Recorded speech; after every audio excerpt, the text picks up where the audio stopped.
Praising Caesar by Boyd Campbell. Friends, Romans, countrymen, lend me your ears. I come to bury Caesar, not to praise him. The evil that men do lives after them.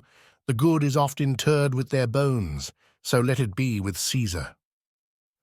The noble Brutus hath told you Caesar was ambitious. If it were so, it was a grievous fault, and grievously hath Caesar answered it. Here, under leave of Brutus and the rest. For Brutus is an honourable man.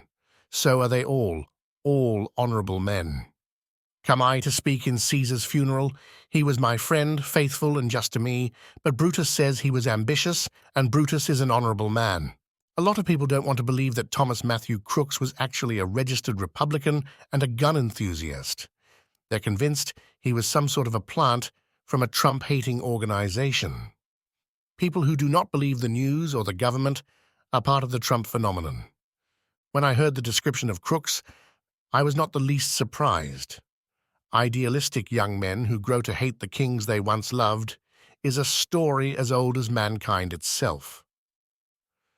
When he was young, Brutus loved Caesar, but on the Ides of March, he slew him. Charismatic leaders make me nervous. They're the ones people try to assassinate. An assassin killed Kennedy, and another almost killed Reagan. In both cases, it seems the president's notoriety is what attracted the assassin. In between them, as much as people hated Nixon, the only man who tried to kill him literally never got off the ground. I was too young to remember the phenomenon of Ross Barnett. He was a charismatic leader. Nobody wanted to talk about what he represented and what he wanted, which was to keep Mississippi white and a boot on the neck of the black man. So they talked about how charismatic he was. By the time I met Ross Barnett, all I really knew about him was why people hated him. My father spoke about him either with a glint of anger in his eye or a smile intended to hide that glint of anger. My father almost never let his actual emotions show through. You had to know him to have an idea of what he was actually thinking and feeling. I knew enough stories about Ross Barnett to write a book, including at least 12 different stories about how his name came to be attached to the Pearl River Reservoir that every real estate developer in Mississippi wanted. I can't tell you which one is true, but they're all worth telling. When I finally did meet Ross Barnett, he was drunk and playing the ukulele at the Old Capitol Museum to try to win favor with a bunch of 19-year-old boys from Millsaps College. As young as I was, I thought to myself, damn, is this how this story ends? And yeah, that's how that story ended. He died just a few years later. Cliff Finch was the first charismatic leader I encountered when I was old enough to understand what was going on.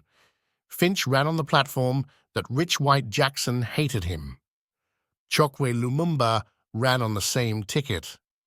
Both were technically correct, but the secret nobody knows is that rich white Jackson has never been as rich or as white as people let on. When I was a little boy, I encountered Elsie Hood sitting in her backyard and shelling purple-hulled peas during my daily adventures. She asked if I wanted to help and gestured to a metal Griffith chair painted dark green. We shelled peas and talked about all the snakes that lived in the woods between her house and mine.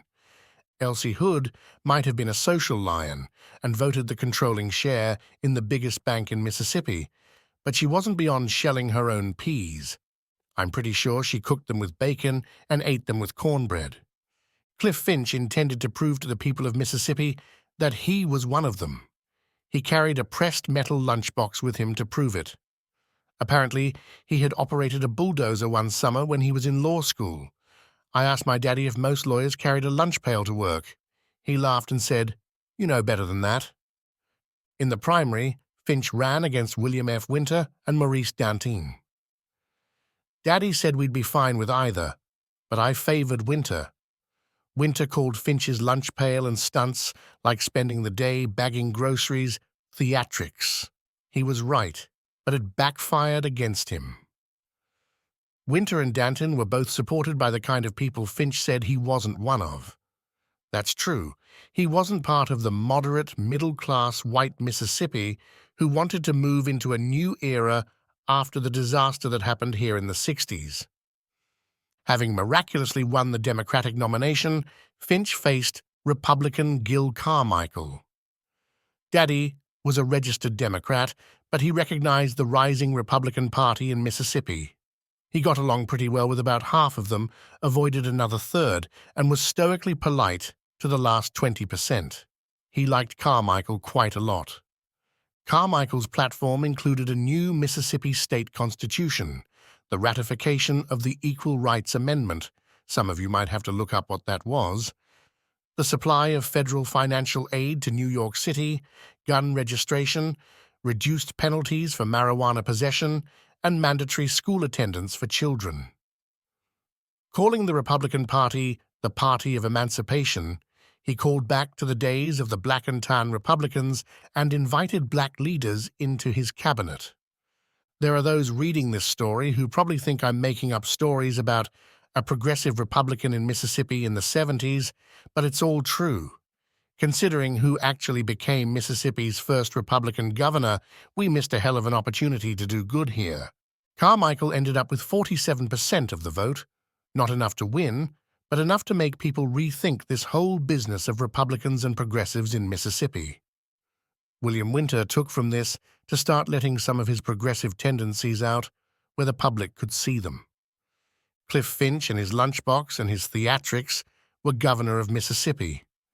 That was probably my first lesson in politics. It won't always go your way, even if you're absolutely right, goddammit.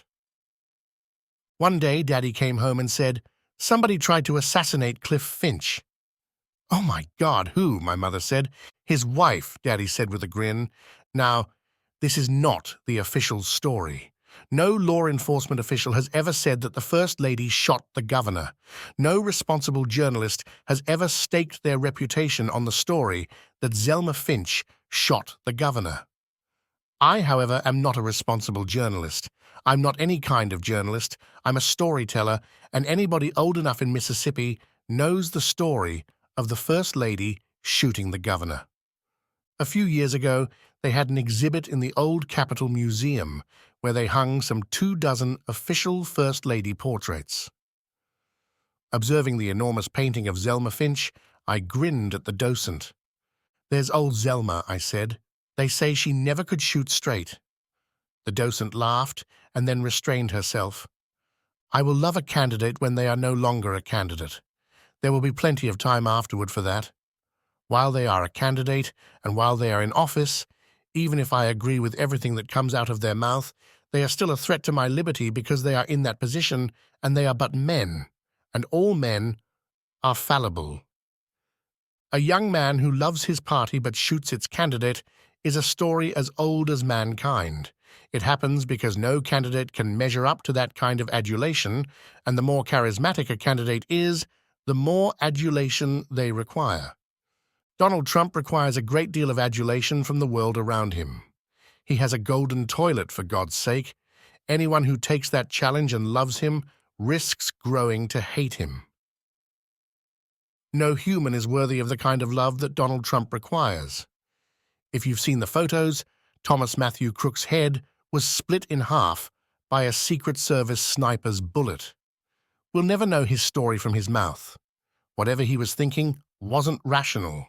For that reason alone, he has my sympathy. I come to bury Caesar, not to praise him. Thanks for reading A Boyd Campbell. Subscribe for free to receive new posts and support my work.